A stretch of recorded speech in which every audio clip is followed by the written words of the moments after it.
뉴욕주에서 백신 접종한 5세에서 11세 아동들을 대상으로 뉴욕주 내 공립대학의 전액 장학생을 추첨을 통해 선발합니다. 뉴욕 맨하튼의 직장인들의 70%가 여전히 재택근무 중입니다. 맨하튼 업체들은 사무실을 축소하려는 움직임을 보이고 있습니다. 뉴욕 일대 한인들을 상대로 수십만 달러의 사기를 친 한인 존 원 씨가 어제 유죄 판결을 받았습니다. 어제 새벽 뉴욕의 한 지반치 매장에 도둑이 들었습니다. 피해금이 8만 달러에 달합니다. 어제 뉴욕 맨하튼 거리에서 한 62세 남성이 7명이 넘는 젊은 남성들에게 집단 폭행당하는 끔찍한 사건이 일어났습니다. 도널드 트럼프 전 대통령의 지지자들이 벌인 지난 6월 폭동 시위에서 경찰관을 폭행한 체육관 주인이 3년 이상의 징역형을 선고받았습니다. 테슬라의 최고 경영자 일론 머스크가 이번 주만 무려 50억 달러어치의 테슬라 주식을 매도해 화제가 되고 있습니다.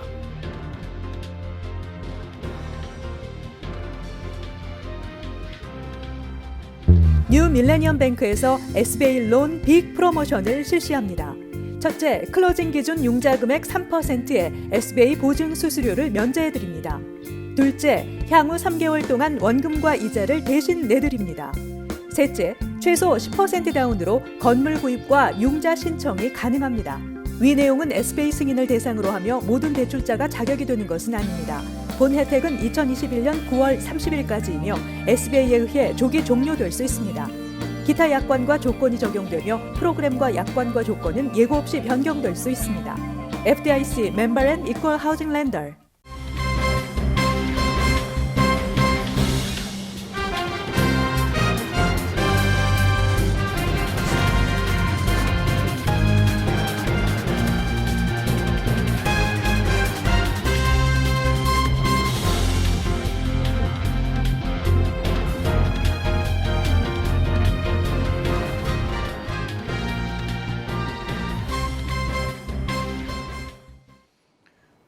여러분 안녕하십니까? KBTV 뉴스9 이창원입니다. 뉴욕주가 5세에서 11세용 화이자 백신을 최소 2회 접종한 어린이 50명을 추첨하여 뉴욕주 소속 공립대학에 전액 장학금을 제공한다고 발표했습니다. 첫 번째 소식 김경선 기자가 전해드립니다. 지난 8일 캐시 호컬 뉴욕주지사는 5세에서 11세 어린이의 백신 접종을 장려하기 위해 백신 접종, 교육, 졸업이라는 새로운 인센티브 프로그램을 발표했습니다. But we have a plan I'm announcing today. It's called Vaccinate, Educate, Graduate. We are going to be allowing people to get vaccinated and then to be part of a pool, and we'll be selecting 50 names of children who will receive a full ride to a SUNY or CUNY institution. Tuition, fees, room and board, the whole 9 yards. 이번 프로그램에서는 5주간 매주 10명씩 추첨하여 총 50명의 장학생을 추첨을 통해 선발합니다. 추첨 지원 요건은 지난 4일부터 최소 1회의 어린이용 백신 접종을 받은 5세에서 11세의 뉴욕주 거주 영주권자 혹은 시민권자입니다. 당첨자는 뉴욕주립대 순위, 뉴욕시립대 큐니와 같은 뉴욕주 내 공립대학에 입학할 경우 학교를 다니는 동안 전체 학비를 포함 숙식비, 교재비, 교통비 등의 부대 비용까지 전액 지원받을 수 있습니다. 첫 추첨자는 오는 24일 발표되며 마지막 추첨은 12월 19일입니다. 학생 한 명당 오직 한 번만 지원이 가능하며 마지막 추첨일인 12월 19일 자정까지 추첨 지원이 가능합니다. 주정부 웹사이트 및 전화를 통해 지원 가능합니다. KBTV 뉴스 김경선입니다. 맨해튼의 사무실을 두고도 여전히 집에서 일하는 근로자가 전체 70%가 넘는 것으로 확인됐습니다. 이에 맨해튼 지역 업체들 사이에서 사무실 축소 붐이 일고 있습니다. 김문지 기자가 보도합니다. 어제 비즈니스 그룹 파트너십 폴 뉴욕시티가 최근 맨해튼 지역 주요 업체를 대상으로 실시한 설문조사에 따르면 맨해튼에서 일하는 근로자 100만 명 중 일터로 복귀한 사람이 불과 30%도 채 되지 않는 것으로 나타났습니다. 심지어 코로나19 팬데믹 이전처럼 근무 시간을 맨해튼 내 사무실에서 보내는 인원은 전체의 8%에 그치고 있는 것으로 확인됐습니다. 설문조사에 응한 회사들은 내년 1월 30일까지 전체 직원의 절반 정도는 사무실로 완전히 복귀할 것으로 예상하고 있습니다. 하지만 재택근무를 선호하는 근로자가 절반이 넘는 상황에서 업체의 3분의 1은 맨해튼 내 사무실 공간을 축소하고 6분의 1은 뉴욕시 내 직원 감축을 고려하고 있는 것으로 나타났습니다. 현재 주 5일을 출근하는 직원은 전체의 8%, 주 4일 출근 직원은 10% 수준이며 일주일에 3일만 회사에서 일하는 사람도 12%밖에 되지 않습니다. 사무실 공간 축소를 추진하는 사업체는 회계, 홍보 및 기술 분야 기업이 포함됐습니다. 이에 따라 맨해튼 등 뉴욕시 도심의 일자리가 약 13% 감소하고 특히 금융서비스 산업 분야의 대면 일자리가 가장 큰 타격을 입을 것으로 예상됩니다. 근로자들이 일정 시간 재택근무와 사무실 출근 병행을 원하는 가장 큰 이유는 여전히 신종 코로나 바이러스 감염증 때문입니다. 또 백신을 맞지 않은 자녀가 있거나 증오범죄 등 공공안전에 대한 우려 역시 재택근무를 원하는 이유로 꼽혔습니다. 한편 이번 설문에 응답한 업체들은 주로 맨해튼 미드타운과 금융가에 사무실을 두고 있으며 이들 회사 중 절반은 직원들에게 출근을 위해 코로나19 백신 접종을 요구했습니다. KBTV 뉴스 김은지입니다. 지난 9일 한인들을 상대로 수십만 달러 사기를 친 한인이 유죄 판결을 받았습니다. 최대 20년형에 처해질 것으로 밝혀졌습니다. 자세한 소식 김경선 기자가 전해드립니다. 현재 뉴욕 퀸즈에 거주 중인 한인 존원 씨는 그의 일당들과 2012년 2월과 2013년 12월 사이 뉴욕 일대 한인들에게 사기를 쳐 수십만 달러를 가로챘습니다. 그는 9일 브루클린 연방법원의 배심원단에 의해 증권 사기, 송금 사기, 자금 세탁 음모 등 총 5건의 혐의로 유죄 판결을 받았습니다. 검찰 발표에 따르면 그는 그의 공모자들과 자신들의 회사 포렉스앤파워에 투자하도록 사람들을 설득했습니다.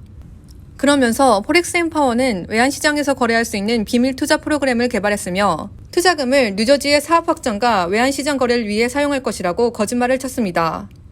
그뿐만이 아닙니다. 이들은 뉴욕 일대 한인 언론을 통해 연금 및 연 10% 이상의 수익률 보장이라는 허위 광고도 냈습니다. 검찰 조사에서는 이들이 개발했다고 주장한 투자 프로그램은 애초에 존재하지 않았으며 존 원 씨와 일당들은 투자금 명목으로 받은 원금을 빼돌리고 일부는 사기 광고 비용으로 지출했습니다.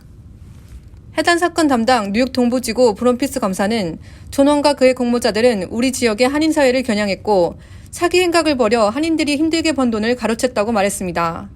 그러면서 이번 판결은 사기 행각을 벌이고 투자자들의 신뢰를 크게 저버린 죄를 처벌하는 본청의 결의를 보여준 것이라고 덧붙였습니다. 존 원 씨는 최대 20년형까지 받을 것으로 예상되며 공모 혐의를 받고 있는 강태현 씨는 아직 선고를 기다리고 있습니다. KBTV 뉴스 김경선입니다. 어제 새벽 뉴욕의 한 집안집 매장이 8만 불에 달하는 가방과 옷을 도둑 맞았습니다. 범인들은 문을 망치로 깨는 등 과감한 범행을 저질렀습니다. 보도에 김경선 기자입니다.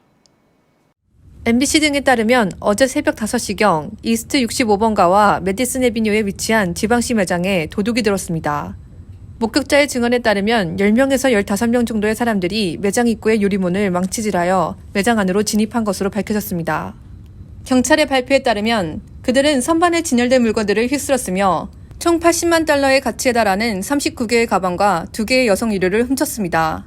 그들은 물건을 챙긴 뒤 매장 앞에서 대기하고 있던 2개의 차량으로 나누어 타며 빠르게 범행 현장을 빠져나갔습니다. 도둑들이 떠난 범행 현장에는 길거리에 미처 챙기지 못한 가방이 떨어져 있고 매장의 유리문은 박살이 나 있었습니다.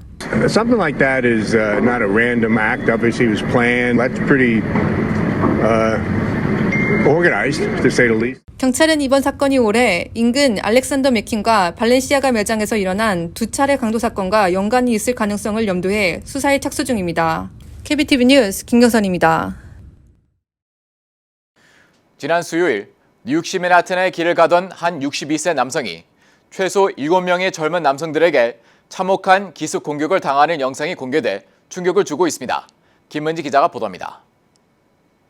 어제 오전 5시 30분경 맨해튼 미드타운의 웨스트 44번가에서 한 노인을 상대로 잔인한 집단 강도 행각이 벌어졌습니다. 길을 가던 이 남성의 뒤에서 한 다른 남성이 접근하더니 쇠파이프나 강목으로 추정되는 무기로 머리를 내리친 후 달아납니다. 피해자는 그대로 쓰러졌는데 어디선가 6명의 남성 무리가 나타나더니 쓰러진 남성을 여러 번 칼로 찌르는 등 난도질을 한 후 여유롭게 걸어서 현장을 빠져나갔습니다. 피해자는 인근 벨뷰병원으로 이송됐으며 머리와 코 등 몸 전체에 찔리고 베이고 맞은 상처로 가득하며 현재 위독한 상태로 알려졌습니다. 뉴욕시 경찰 당국에 따르면 처음 피해 남성 뒤에서 접근한 이 남성은 사건 직전 이 피해 남성에게 뭘 보냐며 공격을 촉발시켰습니다. 이후 이들은 말다툼이 벌어졌고 그에 대한 보복 행각으로 벌어진 사건으로 추정되고 있습니다. 경찰 당국은 해당 사건에 대한 목격 제보를 당부하며 범죄 제보자에 최대 3,500불의 현상금을 제공한다고 밝혔습니다. 한편 뉴욕시경이 제공한 최근 통계에 따르면 지난달 시 전역에서 발생한 중범죄는 2,123건으로 작년 동기 대비 1,865건에 비해 13.8% 증가했습니다. 11월 첫째 주만 해도 올해는 442건으로 작년 417건에 비해 6% 증가했습니다. KBTV 뉴스 김은지입니다.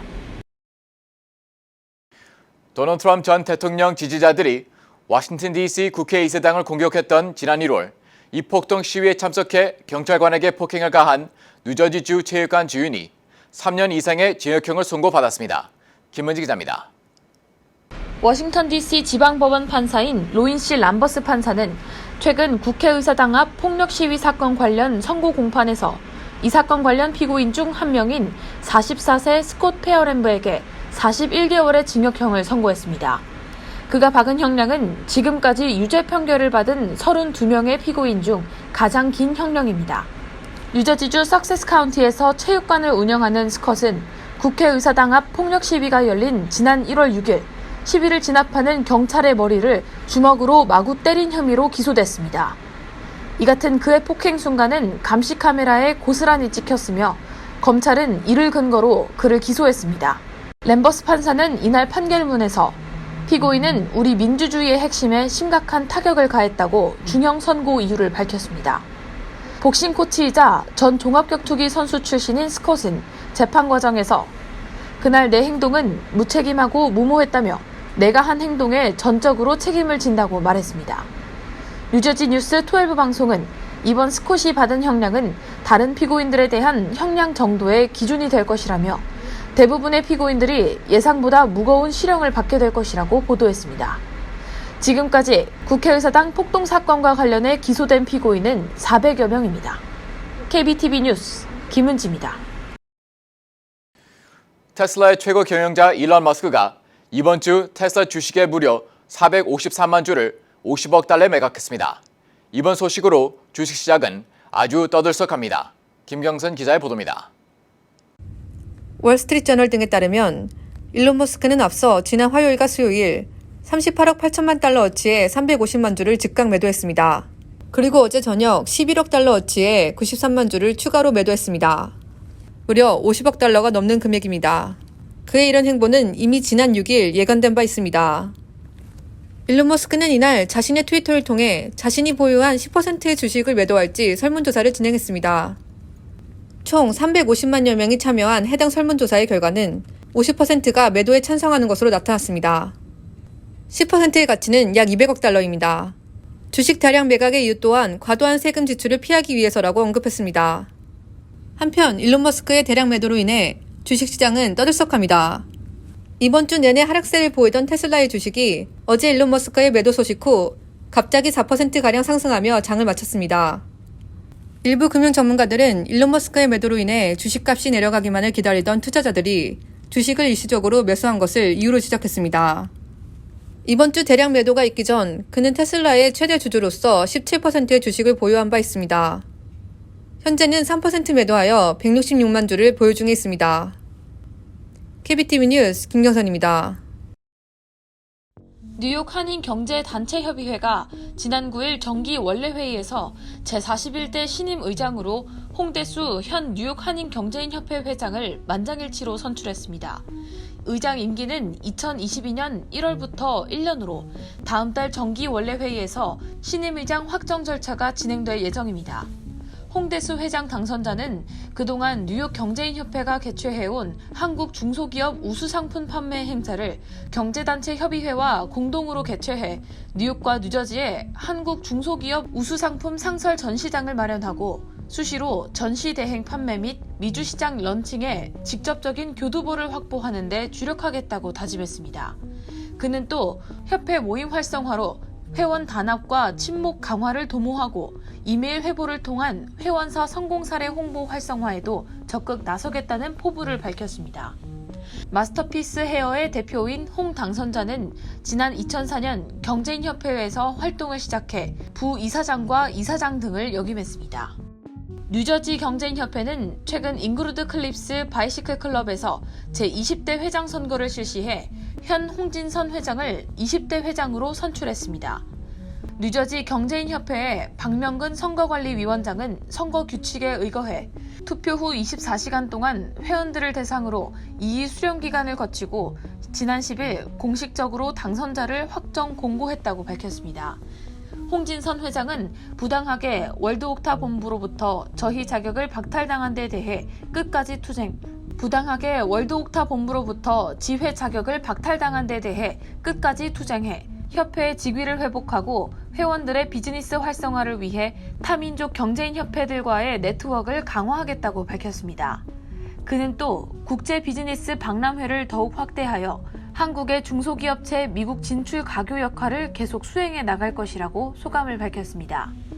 홍진선 회장은 부동산 회사 하이스트 그룹의 대표로 재직 중이며 뉴저지 경제인협회 제19대 회장, 수석부회장, 이사 등을 거친 동협회 발전의 산 증인입니다.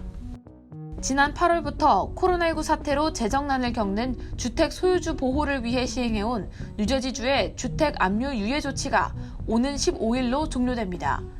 유예 조치가 종료되면 각 셰리프국이 주관하는 압류주택 매매도 본격화될 것으로 예상됩니다. 이에 따라 모기지 납부가 밀려있는 주택 소유주들의 우려는 커져가고 있습니다. 이에 주택 소유주 보호단체들은 유예 조치 종료가 당장 퇴거를 의미하는 것은 아닌 만큼 변호사나 정부기관에 도움을 요청할 것을 조언하고 있습니다. 또 새 연방정부 규정에 따라 오는 12월 31일까지는 주택에 거주자가 없거나 대출자가 모기지 회사의 연락에 회신하지 않는 경우에만 압류 절차를 신청할 수 있는 만큼 이에 대한 대비를 철저히 할 것을 조언했습니다. 이민서비스국이 지난 9일 발표한 2020 회계연도의 승인 취업비자 H-1B 승인 신청서는 42만 6,724건으로 집계됐습니다. 이는 지난해 2019 회계연도에 38만 8,403건에 비해 약 4만 건가량 증가한 것입니다. 42만여 건 중 신규 승인 신청은 12만여 건, 연장 신청 건수는 30만여 건입니다.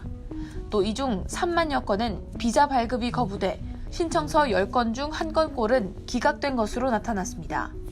한편 미국 기업 중 대부분 첨단 기술 관련 기업들의 취업비자 신청자가 몰려있는 것으로 나타났습니다. 지난해 가장 많은 초기 신청서가 접수된 기업은 아마존으로 3,700여 건, 그 뒤로 인포시스 리미티드와 타타 컨설턴시 서비스가 2,400여 건, 코그니전트 테크놀로지 솔루션이 1,900여 건, 그리고 마이크로소프트가 1,700여 건 등으로 그 뒤를 이었습니다. 잠시 후 커뮤니티 브리핑을 전해드립니다.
이어서 환율과 증시 전해드립니다.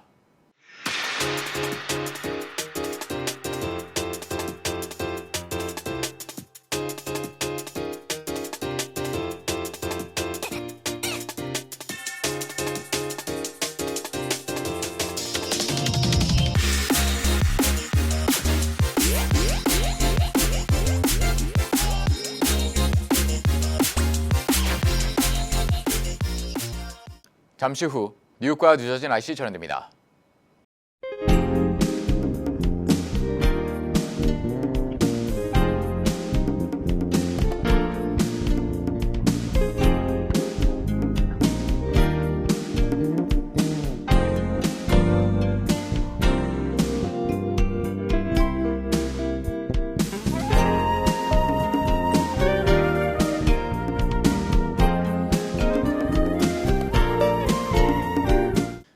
KBTV 뉴스 9 마칩니다. 오늘도 시청해주셔서 감사합니다. 편안한 밤 보내시기 바랍니다.